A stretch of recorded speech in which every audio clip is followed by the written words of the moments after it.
के प्रति व्यक्त कर दी और नाराज भैया ने तुरंत वो बात उसको सुधार कर दिया। कहने का मतलब ये है कि पिता का जो मित्र है उनका प्रति चित्र है, उनके लिए भावना भी उतनी ही पवित्र है। अगली दो पंक्तियों पर मुझे बताइएगा कि रामलीला देखने वाले लोग बैठे हैं। पिता का जो मित्र है उनका प्रति चित्र है, उनके लिए भावना भी उतनी ही पवित्र है, इसलिए सुमंत्र भी पिता के समान है। राम जी की हर कथा तो प्रेरणा का गान है, राम जी की हर कथा तो प्रेरणा। आदर कीन पिता सम लेखा। सुमंत्र जी को जब राम जी ने देखा तो कैसे आदर किया? पिता के समान आदर किया। ये नहीं देखा कि ये तो हमारे राज्य कोष के कर्मचारी हैं। आज जब रामत्व परिवारों में घट जाता है तो पुराने लोग जो काम करते थे वो छोड़ करके चले जाते हैं। कहते हैं जो बबुआ हमारे सामने पैदा हुआ आज हम पे हुक्म चलाएगा, हम ना रह पाएंगे, हम तो बाबूजी के साथ काम करने वाले लोग। रामत्व के दर्शन होते रहते हैं। भैया आप लोग भी पुरुषों में कहीं बैठ जाओ, आपने बहुत अच्छी व्यवस्थाएं बनाई। बताना पड़ता है कि पुरुषों में ही बैठना है। हम चल सके उसी पर जो राम जी का पथ है, आपके स्नेह की हमको यही शपथ है। और रामलीला उत्सव समिति का कार्यक्रम में क्यों प्रारंभ की होगी? चार पंक्तियां पढ़ रहा हूं मेरे युवान मित्र बैठे कि वाल्मीकि, तुलसी और कम्बन की वाणी में इस कवि सम्मेलन को इन चार पंक्तियों के आधार पर रख करके खड़ा करने की कोशिश करता हूं कि वाल्मीकि, तुलसी और कम्बन की वाणी में सारा सार समाहित है सरयू के पानी में। सतयुग से कलयुग की समस्याएं भिन्न किंतु सबका हल मिलेगा तुम्हें, राम की कहानी है सबका हल मिलेगा तुम्हें। और मैं कार्यक्रम के उत्तरार्ध में जब आपको कविता सुनाऊंगा तो आपको लगेगा कि जिंदगी की सारी समस्याओं का हल राम जी त्रेता में आपको बता करके चले गए। आपकी दृष्टि वहां पहुंची हो कि नहीं पहुंची हो, तो कवि की दृष्टि के माध्यम से वो आपकी दृष्टि वहां तक पहुंचाएंगे। आज मैं रजनीकांत शर्मा मिश्रा जी भैया का जोरदार तालियों से अभिनंदन करिए। पुष्प की माला को संजोया है एक ऐसा नौजवान कवि जिसने राष्ट्रवाद के ऊपर केवल कलम नहीं चलाई, मंचों पर चिल्लाया नहीं। उसकी प्रखरता इतनी तेज है कि एक वैचारिक प्रदूषण से प्रदूषित एक महिला ने जब देश की मान्यताओं को गाली देने की चेष्टा की तो उसके खिलाफ ऐसी निर्णायक लड़ाई लड़ी कि वो लोक गायिका के चोला ओढ़ करके बैठी थी, पर वो राष्ट्रद्रोहिता बना दिया उसको और न्यायालय में सिद्ध कर दिया। ऐसे अभय निर्भीक का तो मन वचन कर्म से राष्ट्रभक्ति को जीते, उनका अभिनंदन करिए। उनकी वाणी बड़ी प्रखर है, अवध की धरती से वो आए हैं। नाम तो इनका सपना है, पर आपने थोड़ी देर भी इनको ढंग से सुन लिया तो ये आपको अपना बना लेंगे। इसलिए इनके नाम में मत जाना कि ये सपना सोनी है, दरअसल ये अपना सोनी है। तो मैं सपना सोनी जी जो दौसा राजस्थान से मां मीरा की धरती से पधारी हैं, वैसा ही प्रेम की लगन उनके अंदर है। इतना भरपूर प्रेम इनके अंदर भरा हुआ है कि अब जिस शहर में जाती है उस शहर में इतना प्रेम बहाती है तो उसके दुष्परिणाम अगले वर्ष तक आते रहते हैं। तो मैं चाहता हूं कि सपना सोनी जी को आप जोरदार तालियां बजाएं, उनका अभिनंदन करें। आदरणीय ज्ञान प्रकाश गर्ग जी जिनका नाम ही अद्भुत है, उन्होंने मुझे प्रारंभ में आते ही साथ भयभीत कर दिया, आते ही साथ भयभीत कर दिया। बोले भैया मैं हर विधा में कविता लिखता हूं और आज पूरी विधा में नहीं सुनाऊंगा, बस 5-6 विधाओं में कविता सुनाऊंगा। हम भयभीत हो गए। हमने रजनीकांत भैया से कहा, मैंने कहा यार ऐसा मत करवाइएगा, आप सुनाते जरूर 5-6 विधाओं में हो पर हम सुन नहीं पाते इतनी विधाओं में। तो लेकिन मैं ये विनोद के लिए कह रहा हूँ, वो बहुत सौम्य व्यक्तित्व है। इतनी बढ़िया तो रसमलाई खिलाई है उन्होंने कि उसकी मिठास जो कुछ आप अनुभव कर रहे होंगे, आप जो जो कवियों की वाणी पर मिठास अनुभव करें, आदरणीय ज्ञान प्रकाश गर्ग जी की लाई हुई जो है रसमलाई की है। एक बार जोरदार तालियां बजा करके एक अद्भुत प्रशासनिक अधिकारी के रूप में सेवाएं देने के बाद अब साहित्य को अपना जीवन सौंपने वाले आदरणीय ज्ञान प्रकाश गर्ग जी का अभिनंदन। और आदरणीय श्री कृष्ण यादव जी जो जीएसटी कुंदन यादव जी, हालांकि जो कुंदन है वही कृष्ण है, वही कृष्ण है। भगवान के जितने नाम है उनमें एक नाम वो भी है। खैर वो मुझे पहला परिचय है, लेकिन वो जीएसटी के अधिकारी हैं। जीएसटी वाले पर्याप्त बैठे हैं, रिटायर्ड में, सर वर्तमान में, सर कवि के रूप में। इसलिए दिक्कत मैं व्यापारी हूँ। अब मैं कुछ उल्टा सीधा बोल जाऊँ बीच में घबराहट में, तो आप मुझे माफ करिएगा, क्योंकि इतना बनता है। आदरणीय कुंदन सर के सम्मान में एक बार जोरदार तालियां बजाइए। जैसा उनका मन होगा वो आपको कविताएं सुनाएंगे। प्रशासन में रह करके कविताएं सुनाना, लिखना, और जीएसटी जैसे डिपार्टमेंट में लिख करके कोई कविता, क्योंकि जीएसटी समझना ही अपने आप में पूरा विधान था, और जीएसटी समझ के दूसरों को समझा दे और फिर कविताएं भी लिख ले, तो मतलब बहुमुखी प्रतिभा का पराक्रमी व्यक्तित्व है। इसलिए एक बार जोरदार तालियां उनके सम्मान में मजबूत बजाइए। और बाबा विश्वनाथ की धरती से हास्य का, भगवान शिव हास्य के देवता हैं, भगवान विश्वनाथ की धरती से हास्य के देवता की धरती से हास्य का कवि जो बहुत है असरदार, नाम है उसका दमदार, बनारस की धरती से आया है, दुनिया उसे दमदार बनारसी के नाम से जानती है। जोरदार तालियां बजा करके उनका भी अभिनंदन करिए। मैं कवि सम्मेलन को प्रारंभ करता हूँ। आप सबने बहुत तालियां बजाई। अब इतने कवियों के लिए मैंने इतनी ताकत लगाई, तब इतनी बजाई, तो मैं तो अपना परिचय कराऊंगा ही नहीं आपसे, वरना और कम बजाई तो मेरी बेइज्जती खराब होगी, इज्जत तो बची नहीं। इसलिए आपके हाथों में थोड़ी अपने आप से, जब मैं राम राजा सरकार की नगरी ओरछा धाम से आया हूँ, सुमित ओरछा मेरा नाम है, देश धर्म संस्कृति प्रभु श्री राम के जीवन पर कुछ एक बातें, और मैं तो क्या लिखूंगा, प्रभु श्री राम लिखाते रहते हैं, वो मैं आपको माँ सरस्वती वंदना के लिए मैं प्रार्थना कर रहा हूँ। आज मैं सपना सोनी जी से कि वो आए और माँ को पुकार दें कि माँ आए और इस प्रांगण में विराज करके हमको कुछ लिखने कहने का सामर्थ्य दें। माँ सरस्वती की वंदना के लिए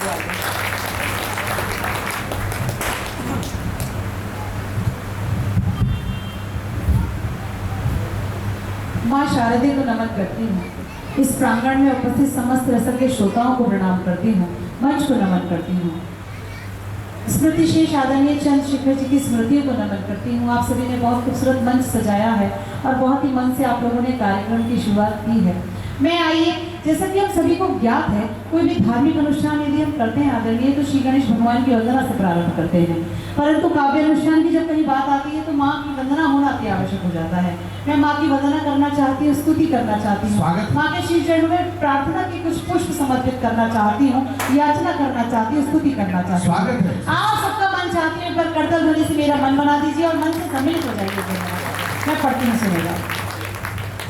शारदे वंदन है शतबार, शारदे वंदन है शतबार, हाथ जोड़कर विनती करने आई तेरे द्वार, हरा भरा रखना है मैया यह रचना संसार, हरा भरा रखना है मैया, हरा भरा रखना है मैया यह रचना संसार, शारदे वंदन है शतबार। बहुत बढ़िया।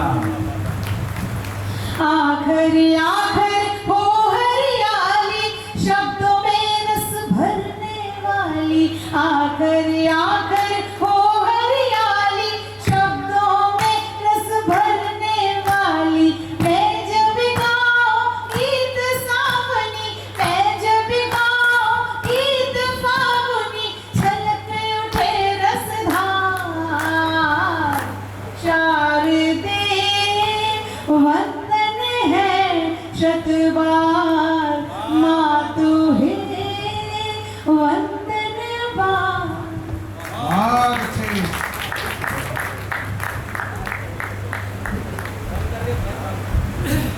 पहले कवि को आपके बीच में बुलाना चाहता हूँ। माँ शारदे की वंदना हुई है। रामलीला वैसे तो बहुत शॉर्ट संचालन करना है, पर रामलीला उत्सव समिति का कार्यक्रम है तो एक बात कह देता हूँ, इस रामलीला के हेतु में भी माँ शारदा ही है।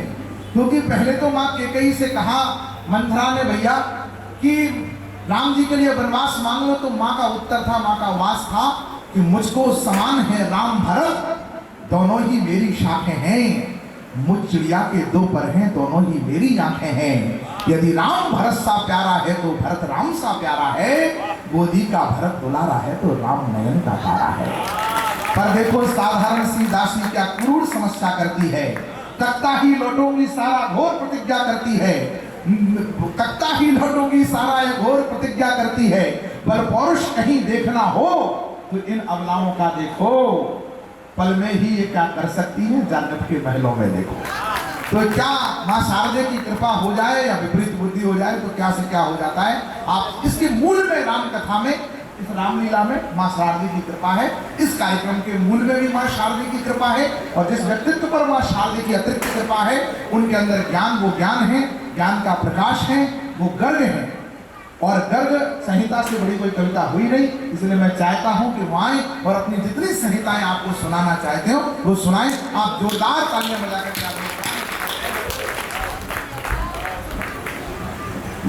सभी श्रोताओं को प्रणाम करता हूँ, मंच को प्रणाम करता हूँ। स्वागत किसी भूमिका के, जैसा कि सभी को पता है कि सिया राम में सज्जन जानी करूँ प्रणाम जो जब सारा सीताराम में है, मैं आप सभी श्रोताओं को प्रणाम करता हूँ मंच पर। और सबसे पहले माँ सीता के ऊपर ही 4 पंक्तियाँ भाषी छंद पर।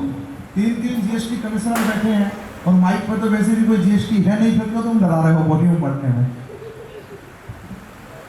माता जानकी क्या है, मैंने थोड़ा सा लिखने की कोशिश की है इसके नक्शेक्षण के माध्यम से। सुमित भाई स्वागत है। कि त्यागशील धैर्यलाज दिव्यता का मूर्त रूप, कि त्यागशील धैर्यलाज दिव्यता का मूर्त रूप, रिद्धि सिद्धि बुद्धि ब्रह्म ज्ञान मातु जानकी, कि रिद्धि सिद्धि बुद्धि ब्रह्म ज्ञान मातु जानकी। और छोड़ करके ठाट बाट स्वयं चुना वनवास, है सतित्व की सदैव शान मातु जानकी, है सतित्व की सदैव शान मातु जानकी।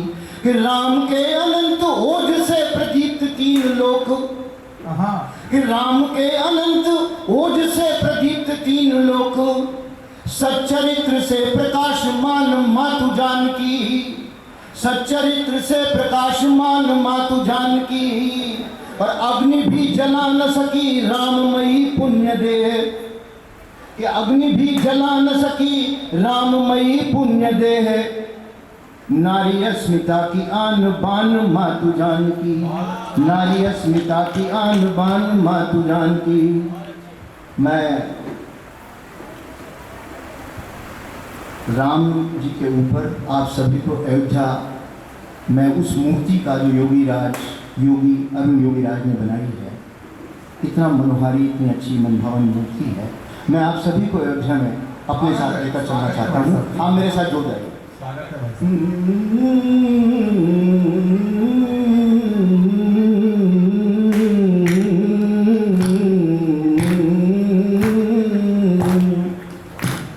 राम लला के दर्शन करने चलो अयोध्या धाम, मूरत मनमोहक मन भावन है। राम लला के दर्शन करने चलो अयोध्या धाम, मूरत मनमोहक मन भावन है। 5 सदी के बाद विराजे हैं प्रभु अपने धाम, मूरत मनमोहक मन भावन है। 5 सदी के बाद विराजे हैं प्रभु अपने धाम, मूरत मनमोहक मन भावन है। देखिए रामलला के वश में कौन कौन है और हम किसके वश में। कि सारी दुनिया तो रहती है रामलला के वश में, हाँ रामलला के वश में। सारी दुनिया तो रहती है रामलला के वश में, हाँ रामलला के वश में। पर भक्तों के प्रेम के वश में रहते हैं प्रभु राम, मूरत मनमोहक मन भावन है। पर भक्तों के प्रेम के वश में रहते हैं प्रभु राम, मूरत मनमोहक मन भावन है। क्योंकि जब पार्वती जी ने पूछा भगवान शंकर से कि सारा जग आपकी पूजा करता है, आप किसकी पूजा करते हैं, उसका उत्तर मैं देता हूँ यहाँ। कि सुनर मुनि के पूजनीय है अपने भोले बाबा, अपने भोले बाबा। कि सुनर मुनि के पूजनीय है अपने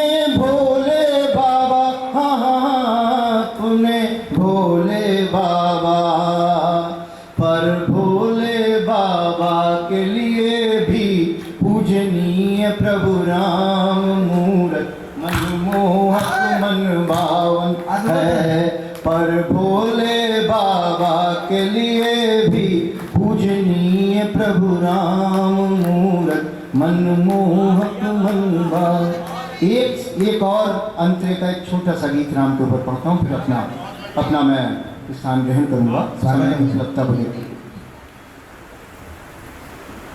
राम लला के दर्शन करने चलो अयोध्या जाएंगे, राम लला के दर्शन करने चलो अयोध्या जाएंगे।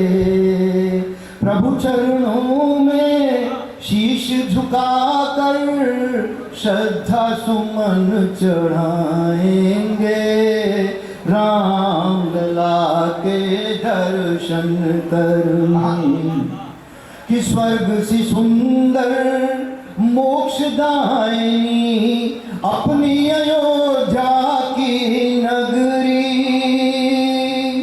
कि स्वर्ग से सुंदर मोक्षदायिनी अपनी अयोध्या की नगरी।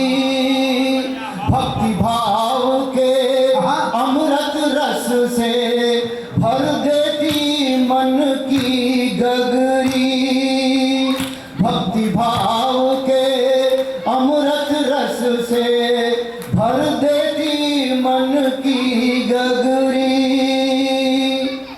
हम अयोध्या हम राम लला के दर्शन में ही सब तीर्थ हो जाएंगे, राम लला के दर्शन करने चलो अयोध्या जाएंगे।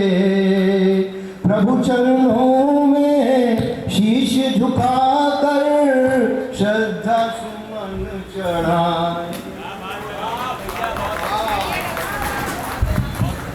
रहते हैं वो इसके उसके सबके अंदर मेरे राम, जिनके कारण देश समूचा बना है मंदिर मेरे राम। उनकी उपमा केवल केवल उनसे ही हो सकती है, सुंदर से भी जो सुंदर हो उससे सुंदर मेरे राम। वैसे तो इस सृष्टि में दिनमान से बढ़कर कोई नहीं। हमारे वरेण्य अतिथियों का आगमन हो रहा है। भगवान श्री राम पर इतना सुंदर गीत भावपूर्ण पढ़ाया आदरणीय ज्ञान प्रकाश गर्ग जी ने। मैं दो पंक्तियां पढ़ रहा हूं कि वैसे तो इस सृष्टि में दिनमान से बढ़कर कोई नहीं, पर दिनकर भी कहते हैं हनुमान से बढ़कर कोई नहीं। तालियां कमजोर हैं आपकी। पर दिनकर भी कहते हैं बाल समय रविभक्ष लियो, पर दिनकर भी कहते हैं हनुमान से बढ़कर कोई नहीं। और हनुमान जी ने बतलाया सेवा भाव में तपने से सबको सब कुछ मिल सकता है राम राम के जपने से। अभी भी आपकी तालियां नहीं है, मैं 100% तालियों का आदमी हूं। आपने 42% तालियां बजाई हैं। मैं फिर कोशिश करता हूं। प्रातः हुई दुनिया में ऐसा अद्वितीय अद्भुत नाम दुनिया में कोई बना नहीं, जिसकी आवृत्ति बदलने पर जिसका अर्थ और भाव दोनों बदल जाए। अब तो एआई से भी पूछा जा सकता है कि कोई दुनिया में भाषा है क्या जो एक बार कहो शब्द राम तो संबोधन है, किसी का नाम हो सकता है। दो बार कहो राम राम तो अभिवादन है।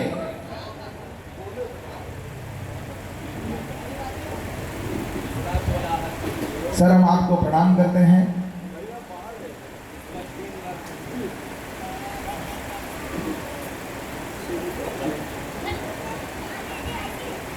एक बार कहो तो संबोधन है राम, दो बार कहो तो अभिवादन है, तीन बार किसी घटना पर निकल जाए राम राम राम तो संवेदना है, बार बार कहो तो संकीर्तन है, कहते रहो तो साधना है, साधना की निरंतरता हो जाए तो सिद्धि है, और राम नाम की सिद्धि मिल जाए तो जिंदगी की सार्थकता है। संसार में कोई ऐसा दूसरा नाम नहीं। भाई साहब आप लोग और ताली बजा देते तो 100% हो जाते, 82% पर अटक गया। तो फिर कह रहा हूं मैं 100% का आदमी हूं कि प्रातः हुई तो राम राम, भारत के प्रभात का प्रथम स्वर। प्रातः हुई तो राम राम।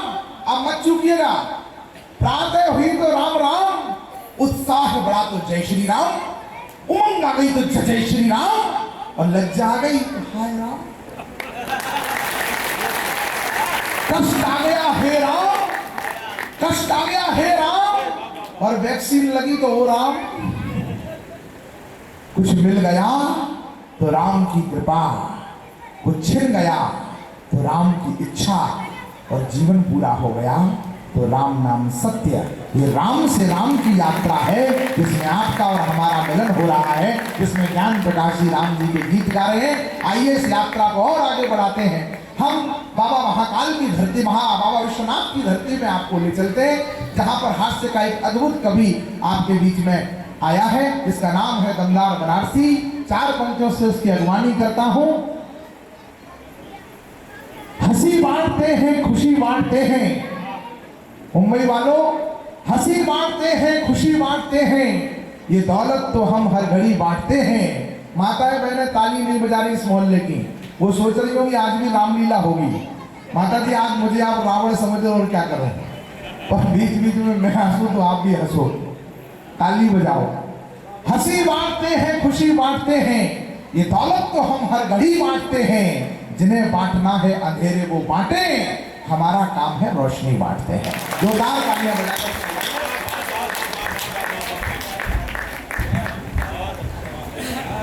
हर हर महादेव। आप सभी को प्रणाम करता हूँ।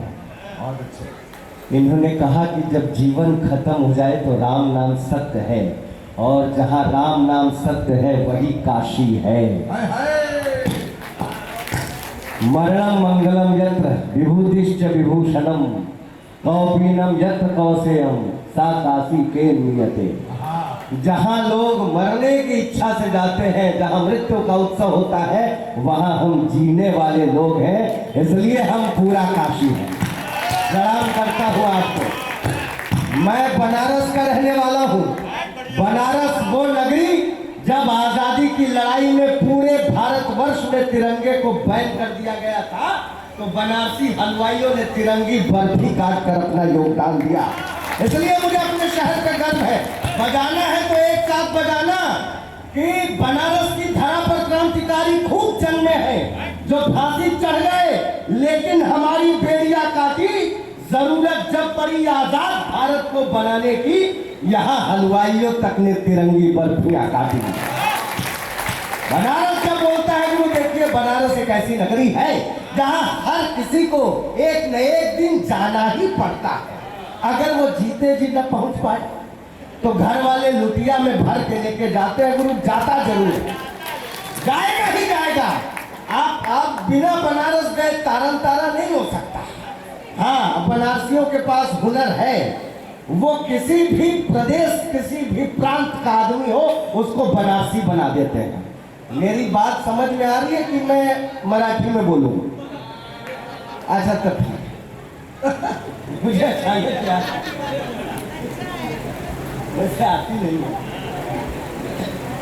भैया इधर देखिए, मैं भी खूबसूरत हूँ। आती नहीं है पर यहाँ पर लोग मैं भी खूबसूरत हूँ।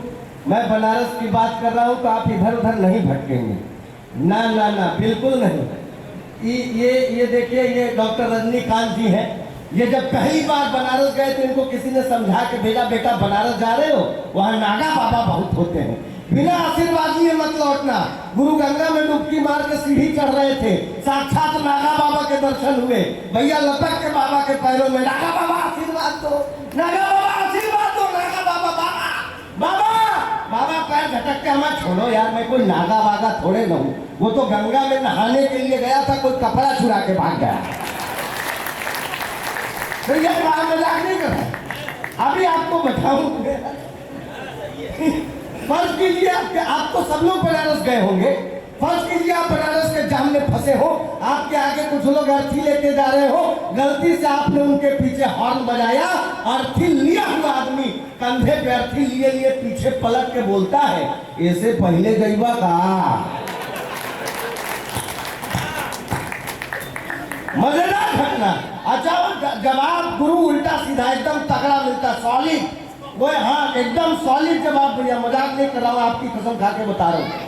जवाब इतना तगड़ा मिलता है, आप जानते गोदवलिया चौराहा, वहाँ प्रसिद्ध गोदौलिया चौराहा, लाल बत्ती जल रही थी, पूरा सिग्नल जाम था, एक बुढ़िया जल्दीबाजी में रास्ता पार कर गई। ट्रैफिक हवलदार सीटी बजाता रह गया, बुढ़िया नहीं रुकी। हवलदार दौड़ के बुढ़िया के पास आया, ए दादी तब्बे से सीटी बजावत है, सुनाई नहीं देता। बुढ़िया बेचारी रुआसी मुंह बना के बोली, ये बेटा ये उम्र सीटी सुनने का थोड़े ना, मस्ती है सर, मजा है और कुछ नहीं, मजा लेना चाहिए। और हाँ अब बताऊं, ये बात कर रहे थे, एक कांग्रेसी आदमी जो है बनारसी ज्योतिषी के पास पहुंच गया। उसने पूछा हमारे युवराज कभी पीएम बनेंगे कि नहीं? उसने कहा जरूर बनेंगे, अगर एक उपाय कर ले। देखिए सामने राहुल भैया है, मैं प्रणाम करता हूँ। राहुल भैया आप तो ब्लॉक प्रमुख भी हैं, सोचिए आपकी शादी भी हो गई, अगले नहीं हुई है, बहुत बढ़िया। कुछ तो मैच करता है उस राहुल से आपका। कम से कम आप ब्लॉक प्रमुख बने चुन करके, वो तो कुछ भी नहीं बन पाया। ज्योति जी ने कहा जरूर पीएम बनेंगे, भले 10 मिनट के लिए बनेंगे जरूर। उसने जो उपाय बताया वो उपाय आप तक पहुंचा रहा हूं। उन्हें कहा कि पीएम की कुर्सी मिलने का कुछ आभास नहीं होगा, इसके वादों पर जनता को अब विश्वास नहीं होगा, और जब तक शादी की शहनाई नहीं बजेगी आंगन में, राजनीति के इम्तिहान में पप्पू पास नहीं होगा। अब कुछ लोग ताली वाली नहीं बजाएं, देखिए कवियों से नाराज होकर आप कहीं जा नहीं सकते हैं गुरु। मैं बता रहा हूं, एक बार एक राजा एक कवि से नाराज हो गया और उसने उसको सजा सुनाई कि इस कवि को सुबह होते ही बीच चौराहे पे फांसी पे लटका दिया जाए। सिपाहियों को यह आदेश दिया कि जरा नजर रखो ये रात भर करता क्या है। अब वो कवि बेचारा अपनी बंदीगिरी में इधर से उधर घूमता रहा, यही बात कहता रहा, ऐसा लगता तो नहीं लेकिन हो भी सकता है, ऐसा लगता तो नहीं लेकिन हो भी सकता है। बात राजा तक पहुंची, उसने उसे बुलवाया, भाई अभी थोड़ी देर बाद तुम्हें फांसी पर लटका दिया जाएगा, इसका क्या मतलब हुआ? ऐसा लगता तो नहीं लेकिन हो भी सकता है। राजा ने कहा, कवि ने कहा, हुजूर माई बाप मैंने अपनी कुंडली बनारस के एक ज्योतिषी से दिखाई थी, उसने बताया बेटा तुम्हारी मौत एक हिजड़े के हाथों लिखी। आप राजा हैं, आपको देख कर ऐसा लगता तो नहीं लेकिन हो भी सकता है, कुछ भी हो सकता है। आप लोग इतना अच्छा सुन रहे हैं, ऐसा लगता तो नहीं लेकिन बहुत अच्छा लग रहा है। मैं तो सर बड़े बड़े चैनलों पे जाता रहता हूँ, आप फिर भी हाथ बांध के, दोनों लोग काला पहने, दोनों हाथ बांध के बैठे, आप कोई हाँ वैसे बजाएंगे तो अच्छा लगेगा, मेरा भी हौसला बढ़ेगा। हाँ क्योंकि कविता में गीता है, कुरान, बाइबिल और कविता में ही महान ग्रंथ गुरुबानी है। कवि सम्मेलनों में आना काव्य की समझ, यह संस्कारवान होने की निशानी है। हमको खुशी है यहाँ आपने बुलाया, हमें कवि कर्म करना है, कविता सुनानी है, और आप यहाँ आए हैं तो हाथ खोलिए जनाब, दाद भी देनी है और ताली भी बजानी है, ताली बजाना पड़ेगा भी। हाँ मुझे बड़े चैनलों से फोन आता है, भैया बताऊं, एक बहुत बड़े चैनल से फोन आया और उसने कहा जमदार भाई रुपया गिर रहा है, इस पर आपको कविता करनी है। मैंने कहा कर दूंगा। उसने थोड़ी देर बाद फिर कॉल बैक किया भैया, और उसने कहा कि रुपया गिर रहा है, इस पर तो कविता करनी, जरा मोदी जी को कायदे से लपेटिए, बनारस से आते हैं आप। मैंने कहा खामोश, कैसी बात कर रहे हैं आप, रुपया गिर रहा है इसमें मोदी जी की क्या गलती? अरे सदियों में कोई एक नेता ऐसा पैदा होता है जो सिर्फ हिंदुस्तान नहीं विश्व के 11 देशों का सर्वोच्च सम्मान हासिल करता है, हमारा सीना चौड़ा हो जाता है। मैंने कहा मैंने मोदी जी को वोट दिया। सर आप एमपी चुनते होंगे, हम डायरेक्ट पीएम चुनते हैं, बटन दबा के, हल्के में न लीजिएगा। मैंने कहा कि भाई आप कैसी बात कर रहे हैं, इतना बड़ा नेता सदियों में कोई पैदा होता है, मैंने वोट दिया है, मैंने जिताया है, आपने कहा कैसे मोदी जी की गलती है? रुपया गिर रहा है, इसमें मोदी जी की कोई गलती नहीं, रुपया की गलती है, वो गिरा क्यों? मैंने सब जवाब दिया। मैंने कहा 56 की उम्र में रहीम राम गिर पड़े, हनीप्रीत जानती है इश्क का फितूर है। हाँ नहीं, यहाँ आप ताली बजाएंगे तो मुझे अच्छा लगेगा, और इसलिए भी अच्छा लगेगा क्योंकि आप इस क्षण पर बजाई गई आपकी एक एक ताली मेरे लिए ठीक वैसा ही काम करेगी जैसा बाबा के लिए हनीप्रीत किया करती। बजाएंगे तो आवाज होना है। मैंने 56 की उम्र में रहीम राम गिर पड़े, हनीप्रीत जानती है इश्क का फितूर है। एनडी तिवारी का तो डीएनए टेस्ट याद होगा, गिरे थे 86 में, यह किस्सा मशहूर है। 60 रामपाल 1972 में आसाराम गिरने की सूची हमें ज्ञात तो जरूर है, और बड़े बड़ों को भी हम पाते हैं गिरा हुआ है। रुपया गिरा तो मोदी जी का क्या कसूर है? ये मोदी जी क्या कर सकते हैं? मोदी की कोई गलती नहीं है, आप खामोखा पड़े हुए हैं इनके पीछे। आप साहब एक छोटी सी कविता सुनाना चाहते हैं। अच्छा, ये बोल रहे थे राम और ये क्या क्या भगवान राम पे सुनाया है उन्होंने, मुझे बहुत प्रसन्नता हुई। तो एक बार जयघोष में शामिल हुई मेरे लिए, मेरे साथ, क्योंकि बाबा विश्वनाथ की नगरी से आया हूं, तो सबसे पहले मेरे साथ जयघोष करेंगे आप। नमः पार्वती पताये हर हर महादेव। ये जो रामलीला के अवसर पर आप हम सम्मेलन रखे हैं, एक जयघोष आपको और करनी है और मेरे साथ करनी है कि हृदय जो हो पतित पावन, सदा निष्काम की जय हो। बोलना है जय हो, जितने लोग बैठे हैं पीछे तक। हृदय जो हो पतित पावन, सदा निष्काम की जय हो। आवाज उधर के लोग पता नहीं क्यों खामोश हैं। हृदय जो हो पतित पावन, सदा निष्काम की जय हो। जिसे लिखने से पत्थर तैरते, उस नाम की जय हो। जहां खेले मेरे भगवान, अयोध्या धाम की जय हो। हमारे राष्ट्र के नए प्रभु श्री राम की जय। गुरु राम ऐसे नहीं है। हम भारत के लोग सिर्फ नाम की पूजा नहीं करते, हम क्या पूजते हैं सोचिए। देखिए कितनी बड़ी बात है कि दो कैरेक्टर है रामायण में, एक सुग्रीव है, दूसरा विभीषण है। दोनों को उनके भाइयों ने लात मार के बाहर कर दिया था। दोनों भगवान के पास शरणागत बन के पहुंचे, लेकिन भगवान ने उनको उठाया, सीने से लगाया और मित्र की संज्ञा दी। मित्रता निभाने वाला व्यक्ति ऐसा हो कि उसका मित्र तक राजा बन जाए, तो वो राम होते हैं। सुनिएगा, मैंने एक छंद लिखने का प्रयास किया और आपको लगे कि हाँ ठीक ठाक काम हो गया है, आशीर्वाद दीजिएगा मुझे। मैंने कहा हम क्या पूजते हैं कि माँ पिता का मान रख, काट लिए वनवास, ऐसे संस्कारियों के चित्र पूजते हैं हम। जिंदाबाद जिंदाबाद। माँ पिता का मान रख, काट लिए वनवास, ऐसे संस्कारियों के चित्र पूजते हैं हम। मित्र को दिलाया हर खोया हुआ स्वाभिमान, मित्रता निभाने वाला मित्र पूजते हैं। बहुत प्रणाम करता हूँ आपको, आप गंदा दिल लोग हैं, बहुत प्रणाम करता हूँ। और ये जो भैया बैठे हुए हैं, अभी मैंने मंच पर बैठे बैठे 4 लाइनें लिखी हैं, मैं चाहता हूँ कि वो आपके सामने पढ़ूं और इसमें मैं कहूंगा नहीं कि ताली बजाओ। आपके मन में श्रद्धा होगी, प्रेम होगा, स्नेह होगा तो ताली बजेगी। कि लोक सेवा में समर्पित सदियों तक भी याद रहेंगे। नया लिखा इसलिए देख के पढ़ रहा हूं। लोक सेवा में समर्पित, प्रभाकर भैया 1 मिनट के लिए समझ लीजिए। लोक सेवा में समर्पित सदियों तक भी याद रहेंगे, उनसे संचालित ये उत्सव ऐसे ही आबाद रहेंगे। विक्रोली के सूर्य सरीखे चमकेंगे प्रभाकर, अब चंद्रशेखर शुक्ल हमारे दिलों में जिंदाबाद रहेंगे। बहुत प्रणाम करता हूं। मैंने कहा माँ पिता का मान रख, काट लिए वनवास, ऐसे संस्कारियों के चित्र पूजते हैं हम। मित्र को दिलाया हर खोया हुआ स्वाभिमान, मित्रता निभाने वाला मित्र पूजते हैं हम। नारी अस्मिता के लिए युद्ध किए रावण से, ऐसी उच्च भावना पवित्र पूजते हैं हम। और लाज मर्यादा की बचाई पुरुषोत्तम ने, राम नहीं राम का चरित्र पूजते हैं।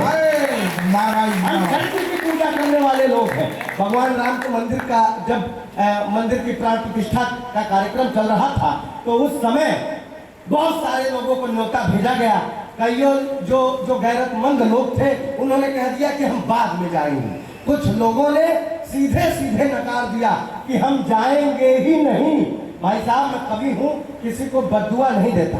अच्छा, आपको पता है कि कभी कुछ अलग से नहीं देखता है, ऑब्जेक्ट एक ही होता है। उसको देख करके जितने लोग रहते हैं उनके मन में अलग अलग ख्याल आता है। सोचिए, ताजमहल को देखने के लिए 4-5 लोग गए, तो उसमें से एक ने कहा, ताजमहल को देख के एक ने कहा कि एक शहंशाह ने बनवा के हंसी ताजमहल सारी दुनिया को मोहब्बत की निशानी दी है।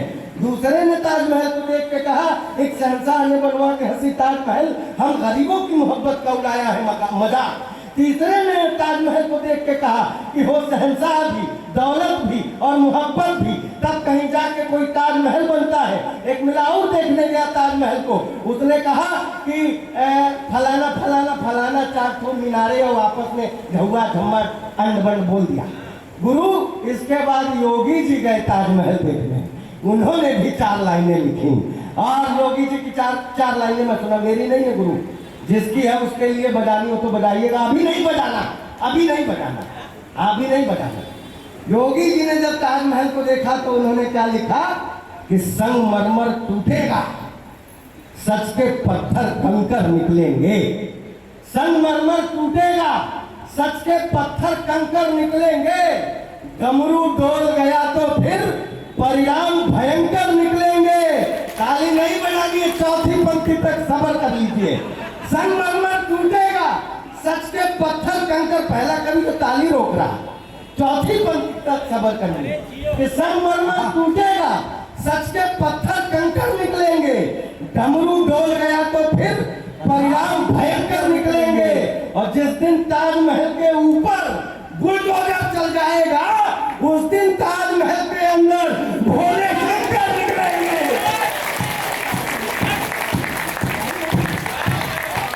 इसका बढ़िया क्या होगा?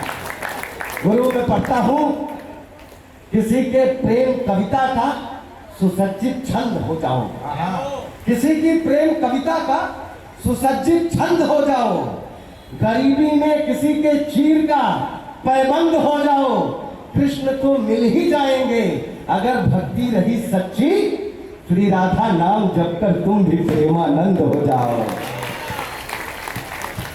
बहुत प्रणाम करता हूँ, आप बहुत अच्छा सुन रहे हैं। मैं तो एक छोटी सी कविता सुना करके बैठना चाहता हूँ, एक छोटा सा व्यंग लेके आया हूँ। अक्सर चुनाव में हर नेता एक दूसरे पे आरोप प्रत्यारोप लगाता है ना, और आप समझिए कि मैंने वहां से एक कविता निकाली है। भाई साहब, इसमें किसी नेता का नाम नहीं लिया है मैंने, सुनिएगा। कि एक नेता ने दूसरे नेता पर जैसे ही गधा होने का आरोप लगाया, सारे गधों को एक साथ क्रोध आया। आइए कविता में आपकी टेस्ट भी लेना चाहता हूं कि इस पे कहां आपकी ताली बजती है और कहां आप चुप जाते हैं। एक नेता ने दूसरे नेता पर जैसे ही गधा होने का आरोप लगाया, सारे गधों को एक साथ क्रोध आया। गधों के सरदार ने सिर उठाकर समझाया, भैंचो भैंचो भैंचो। गधों के सरदार ने सिर उठाकर समझाया, ढैचो ढैचो ढैचो। एक नेता ने दूसरे नेता पर जैसे ही गधा होने का आरोप लगाया, सारे गधों को एक साथ क्रोध आया। गधों के सरदार ने सिर उठाकर समझाया, ढैचो ढैचो ढैचो। लोकतंत्र की गरिमा को सस्ती लोकप्रियता के बदले मत बेचो। बहुत प्रणाम करता हूं। लोकतंत्र की गरिमा को सस्ती लोकप्रियता के बदले मत बेचो। हम गधे जरूर हैं, हम गधे जरूर हैं, लेकिन भाषावाद, क्षेत्रवाद, संप्रदायवाद और दंगे फसाद से कोसों दूर है। कृपा करके हमें राजनीति में न घसीटे। लोकतंत्र की पवित्र सरिता को निर्मल बहने दे। आदमी को आदमी और गधे को गधा रहने दे। आदमी को आदमी और गधे को गधा रहने दे। बहुत बहुत अच्छे डॉक्टर हैं, ऐसा ये खुद कहते हैं। मजाक नहीं। अभी जो कोरोना की दूसरी लहर चल रही थी, भाई साहब, कोरोना की